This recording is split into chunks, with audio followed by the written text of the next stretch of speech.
6 months after marching in the deadly Unite the Right rally, I've asked Gabe to return to Charlottesville. It's time for him to confront the painful truth about what really happened here. Most of the people I work with have never had a meaningful interaction with the people they claim to hate. Jews, African Americans, or the counter-protesters at the Charlottesville rally. What saved me was interacting with the people I thought were my enemies. Usually the only time you meet someone from the other side is when you're like out at like a rally and you're both screaming at each other about ready to, fight or something.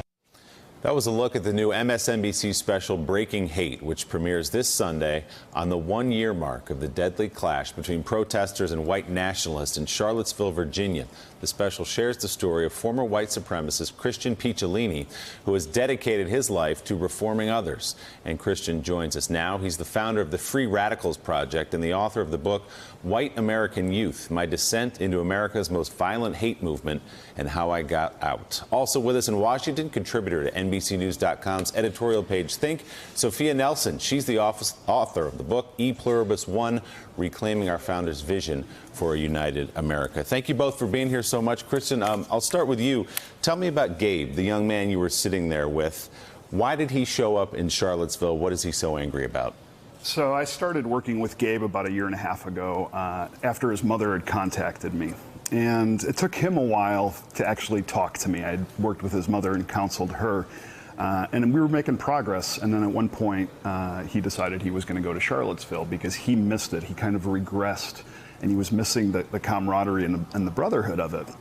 But after he went there, he really had the revelation that that wasn't something that he wanted to be a part of anymore.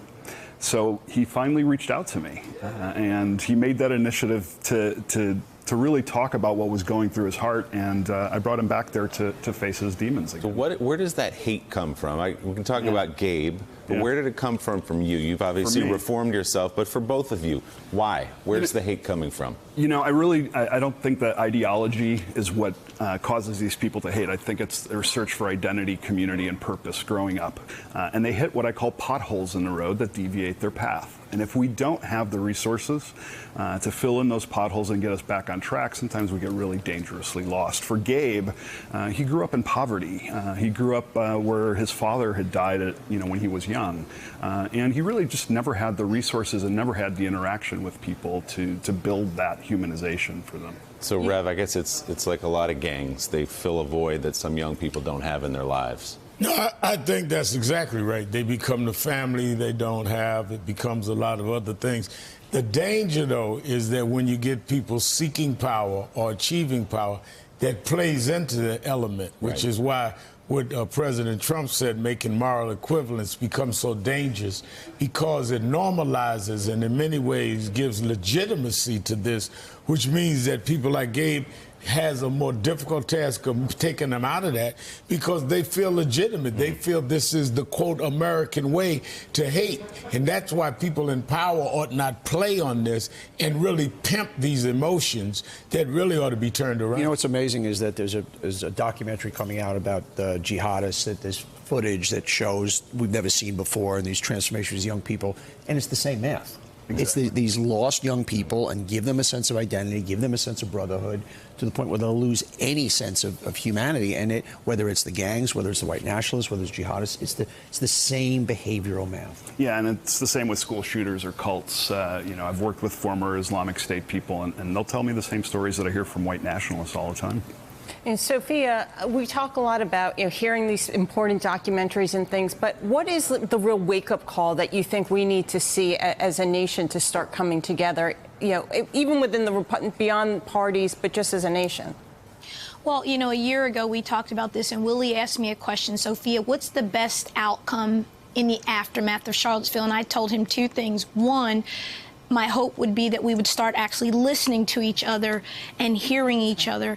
The second thing is that I think we have to acknowledge that there are two different Americas. I think for me, as an African-American woman in the past year plus, it's really become acute to me that I live a very different experience as a black woman in this country than does someone white. It doesn't matter what class we're from, what education levels we have. We're living in two different Americas. And you see that narrative playing out every day, whether it's the 911 calls on black people sitting at Starbucks or laying in a dorm room at Yale or eating lunch at Smith College, or the way that we're treated in predatory lending, or the way that police stops and the altercations with the police. It is a very different experience. And I think that what we have to do if we're going to fix this is have the conversation about race that we still have yet to have as a country. Yes, we've had legislation. Yes, we've passed laws, but you can't legislate people's hearts. And your guest said something profound when the young man said, it's when I had to talk to my enemies. Listen to what he said. When he had to engage those with whom he had fear or anger or ignorance about, that's when he really understood this is not the right way. That's the way forward for us, talking and engaging and listening and not dismissing each other, but actually hearing each other. That's well said, Sophia. And Christian, to Reverend Sharpton's previous point about President Trump, when you talk to people like Gabe, you talk to other white supremacists who are willing to talk to you and reach out to you, do they bring up President Trump? Do they feel like he's given them some cover to sort of come out from under their rocks? You know, absolutely. What he's doing is he's normalizing the language that they use behind closed doors that's a little bit edgier, a lot edgier. But they feel so empowered by this because they feel like they have a person who has their back. Because he's using more palatable language than they use, but he's speaking the same language. For somebody like me, what he's saying is not a dog whistle, it's a bullhorn. Sophia, what do you think? Yeah, I mean, and it breaks my heart to hear the President of the United States is responsible for this. I mean, you had some great clips on the lead-in, Ronald Reagan and others. No Republican president in my lifetime has talked like this. No president has talked like this. And Donald Trump, it's not a dog whistle. It is a bullhorn. It is a, calling the black players in NFL sons of bees, and it's the language. I grew up in working class America. Italian Americans, Irish Americans, we were the first black family on our block. I know what it's like to grow up in that kind of environment, and Trump stokes that kind of thing with people that are already afraid of losing their jobs, losing their wealth, losing their ability to send their kids to school. They're fearful, and he stokes it.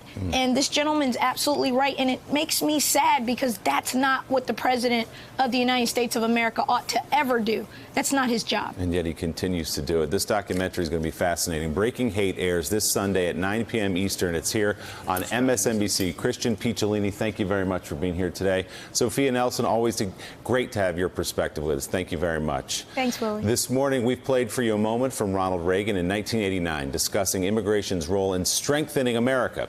As we go to break, another moment from that address. This, I believe, is one of the most important sources of America's greatness.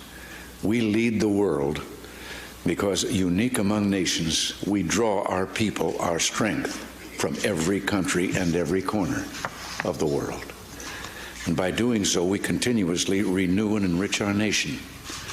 While other countries cling to the stale past, here in America, we breathe life into dreams, we create the future, and the world follows us into tomorrow. Thanks to each wave of new arrivals to this land of opportunity, we're a nation forever young, forever bursting with energy and new ideas, and always on the cutting edge, always leading the world to the next frontier. This quality is vital to our future as a nation. If we ever close the door to new Americans, our leadership in the world would soon be lost.